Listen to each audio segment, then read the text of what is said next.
Aksi pembakaran Al-Quran yang dilakukan politikus sayap kanan Swedia Denmark Rasmus Paludan memicu reaksi dunia internasional termasuk Indonesia. Pemerintah Indonesia melalui Kementerian Luar Negeri mengutuk keras aksi penistaan agama tersebut. Kecaman tersebut dikeluarkan oleh Kementerian Luar Negeri lewat akun resminya di Twitter Minggu 22 Januari.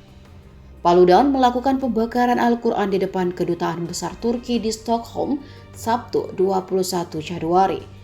Dalam pernyataannya, Kementerian Luar Negeri mengatakan aksi tersebut merupakan penistaan kitab suci serta melukai dan menodai toleransi umat beragama. Selain itu, mereka juga menegaskan kebebasan berpendapat seharusnya dilakukan secara bertanggung jawab. Selain Indonesia, Malaysia, Arab Saudi, dan Uni Emirat Arab juga mengecam aksi Paludan.